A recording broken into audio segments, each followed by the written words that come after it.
इब्रानियों के नाम पौलुस रसूल का खत और उसका 10वां बाब जो 39 आयात पर मुश्तमिल है। क्योंकि शरीयत जिसमें आइंदा की अच्छी चीजों का अक्स है और उन चीजों की असली सूरत नहीं, उन एक ही तरह की कुर्बानियों से जो हर साल बिला नाका गुजरानी जाती हैं, पास आने वालों को हरगिज कामिल नहीं कर सकती, वरना उनका गुजरानना मौकूफ न हो जाता। क्योंकि जब इबादत करने वाले एक बार पाक हो जाते तो फिर उनका दिल उन्हें गुनाहगार ना ठहराता, बल्कि वो कुर्बानियां साल ब साल गुनाहों को याद दिलाती हैं। क्योंकि मुमकिन नहीं कि बैलों और बकरों का खून गुनाहों को दूर करे, इसीलिए वो दुनिया में आते वक्त कहता है कि तूने कुर्बानी और नजर को पसंद ना किया, बल्कि मेरे लिए एक बदन तैयार किया। पूरी सोख्तनी कुर्बानियों और गुनाह की कुर्बानियों से तू खुश ना हुआ। उस वक्त मैंने कहा कि देख, मैं आया हूं, किताब के वर्कों में मेरी निस्बत लिखा हुआ है, ताकि ए खुदा तेरी मर्जी पूरी करूं। ऊपर तो वो फरमाता है कि ना तूने कुर्बानियों और नजरों और पूरी सोख्तनी कुर्बानियों और गुनाह की कुर्बानियों को पसंद किया और ना उनसे खुश हुआ, हालांकि वो कुर्बानियां शरीयत के माफिक गुजरानी जाती हैं।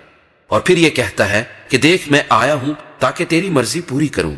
गर्ज वो पहले को मौकूफ करता है ताकि दूसरे को कायम करे। उसी मर्जी के सबब से हम यीशु मसीह के जिस्म के एक ही बार कुर्बान होने के वसीले से पाक किए गए हैं। और हर एक काहिन तो खड़ा होकर हर रोज इबादत करता है और एक ही तरह की कुर्बानियां बार बार गुजरानता है, जो हरगिज गुनाहों को दूर नहीं कर सकती। लेकिन यह शख्स हमेशा के लिए गुनाहों के वास्ते एक ही कुर्बानी गुजरान कर खुदा की दाहिनी तरफ जा बैठा और उसी वक्त से मुंतजिर है कि उसके दुश्मन उसके पांव तले की चौकी बने, क्योंकि उसने एक ही कुर्बानी चढ़ाने से उनको हमेशा के लिए कामिल कर दिया है जो पाक किए जाते हैं। और रूहुल कुद्स भी हमको यही बताता है, क्योंकि ये कहने के बाद कि खुदावंद फरमाता है, जो अहद मैं उन दिनों के बाद उनसे बांधूंगा वो ये है कि मैं अपने कानून उनके दिलों पर लिखूंगा और उनके जहन में डालूंगा। फिर वो ये कहता है कि मैं उनके गुनाहों और बेदीनियों को फिर कभी याद ना करूंगा।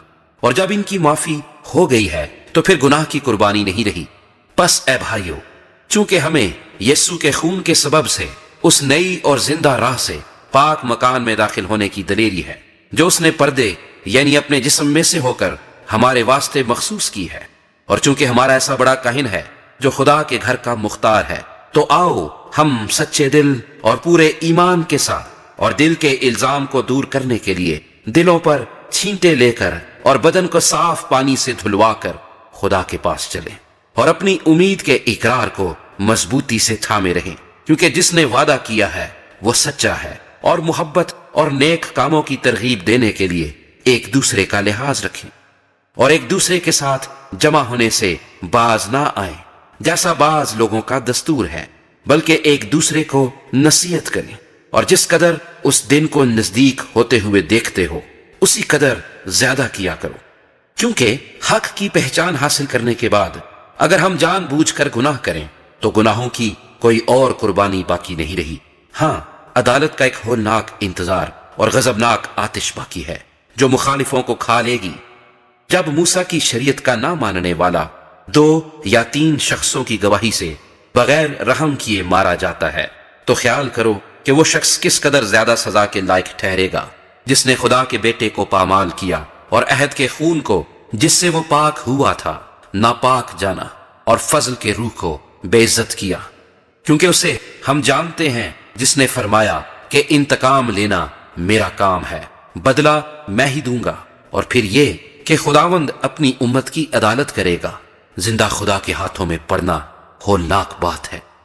लेकिन उन पहले दिनों को याद करो कि तुमने मुनव्वर होने के बाद दुखों की बड़ी खखीर उठाई।